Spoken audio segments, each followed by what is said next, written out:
कैसे जो है लिखते हैं, ये हमने पिछले चैप्टर में आपको बताया था। उसी को फिर हम देखेंगे। शब्द चिन्ह, जो शब्द भाषा में बार बार प्रयोग किए जाते हैं उनके लिए आशुलिपि में छोटे छोटे चिन्ह बना दिए गए हैं, जिन्हें शब्द चिन्ह कहते हैं। अतः एक चिन्ह जो एक शब्द को प्रकट करता है शब्द चिन्ह कहलाता है। पिछली वीडियो में मैंने दिखाया था आपको इसको कि शब्द चिन्हों को कैसे लिखते हैं और शब्दाक्षरों को कैसे लिखते हैं। तो शब्द चिन्ह हमने लिखे थे, फिर हम इनकी प्रैक्टिस करेंगे। हम इनको जल्दी जल्दी लिखना सीखेंगे। और मैंने ये भी बताया था कि जिस शब्द चिन्ह की नियत स्थान जहाँ पर होता है वह शब्द चिन्ह उसी अपने नियत स्थान पर सदैव लिखा जाता है।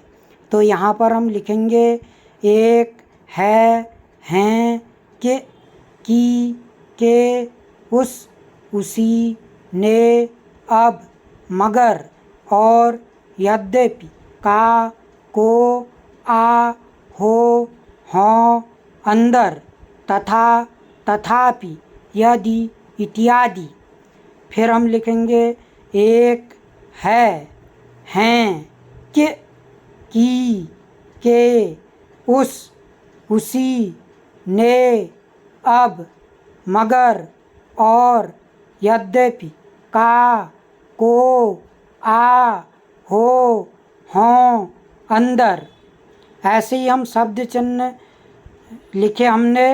अब ऐसे ही हम शब्दाक्षर, भाषा में बार बार प्रयोग होने वाले जिन शब्दों को एक व्यंजन रेखा द्वारा प्रकट किया जाता है उन्हें शब्दाक्षर कहते हैं। शब्द चिन्हों की भांति ये भी अपने नियत स्थान पर लिखे जाते हैं। शब्दाक्षरों का आधार व्यंजन रेखा होती है। भाषा में लिंग अथवा वचन के अनुसार अनेक शब्दों का रूप बदल जाता है। अतः इन विभिन्न व्याकरणिक भेदों को शब्दाक्षरों पर स्वर लगाकर स्पष्ट किया जाता है, किंतु उनके स्थान नहीं बदलते। शब्दाक्षरों पर व्यंजन रेखाएं जोड़कर भी क्रिया शब्दों के भेद बनाए जा सकते हैं। ऐसे हम तेजी से लिखेंगे। आएगा, होगा, आएंगे, होंगे, पहुँच, किया, कई, कह, छोटा, निकट, दृष्टि, न्याय, अन्य, होना, उन, योजना, ऊंचा, मालूम, मैं, महोदय, मंत्री, मैं, अच्छा, छोटा, छोटे, छोटी, होगी, होंगी, होने, होनी, आएगी, आएंगे, आएंगी, कहता, कहती, कहते, कहेंगे, कहे, कहना, कहनी, कहने, कहा, कही, ऊंचे, ऊंची, अच्छे, अच्छी, कहो, पहुंचा, पहुंचे, पहुंचना, पहुंचता, पहुंची। तो ये हो गए शब्दाक्षर। फिर हम इनकी दोबारा फिर अभ्यास करेंगे।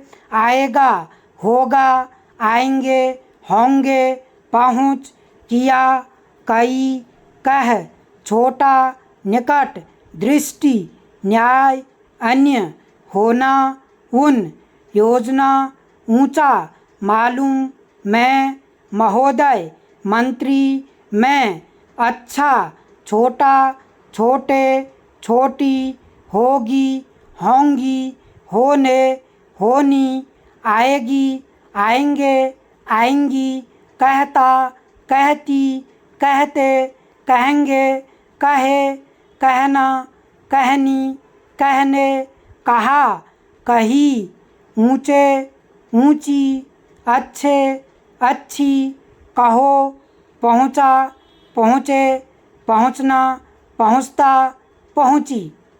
तो इस तरह से हम शब्दाक्षरों की बार बार प्रैक्टिस करेंगे, बार बार इनका अभ्यास करेंगे। हमने यहीं से अपनी स्पीड को मेंटेन करते हुए आगे को बढ़ना है।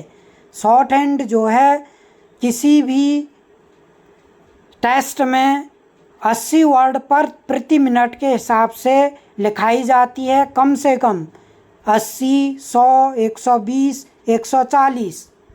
ऐसे ही हमने कहा था कि संक्षिप्ताक्षर क्या होते हैं। भाषा में बार बार प्रयुक्त होने वाले शब्दों के लिए संक्षिप्त रेखा रूप बनाए जाते हैं। अतः कम से कम 2 रेखाओं से प्रकट होने वाले ऐसे शब्द संक्षिप्ताक्षर कहलाते हैं। ये 2 प्रकार से बनाए जाते हैं। शब्दों पर उपसर्ग या प्रत्यय रेखाएं जोड़कर सामान्य शब्दाक्षर बनाए जाते हैं।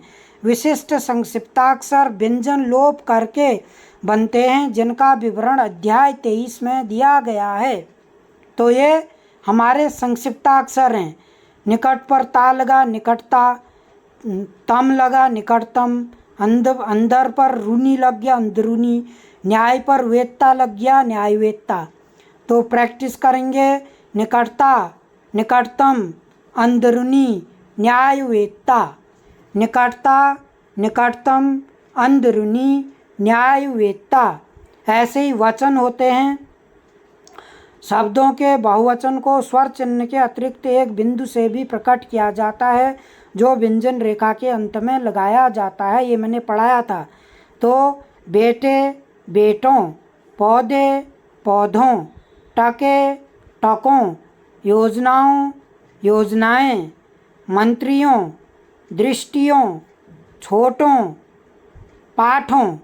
तो हम जहाँ पर वो व्यंजन रेखा खत्म होती है उसके ठीक सामने एक बिंदु लगा देते हैं, तो वह शॉर्टहैंड में बहुवचन को रिप्रेजेंट प्रकट करता है।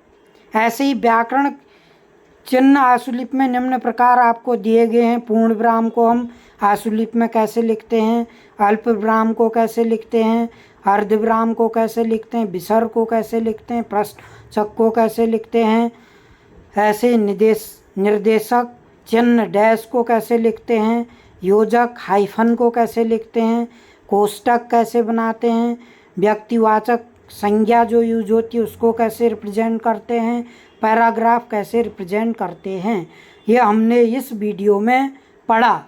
हमने पिछली वीडियो में देखा था कि हम शब्द चिन्ह, शब्दाक्षर, संक्षिप्ताक्षर और व्यंजन रेखाओं को कैसे लिखते हैं। ये मैंने आपको पिछली वीडियो में पढ़ाया था और हमने यहाँ पर इनकी प्रैक्टिस की।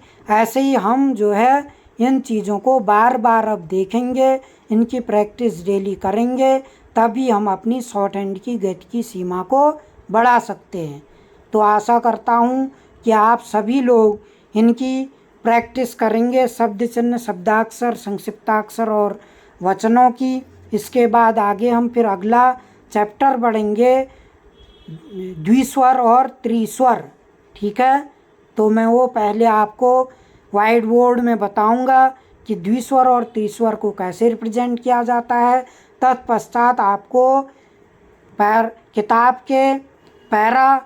के पेज से भी आपको दिखाऊंगा कि कौन सा द्विस्वर किस चीज़ को रिप्रेजेंट करता है और कौन सा त्रिस्वर किस चीज़ को रिप्रेजेंट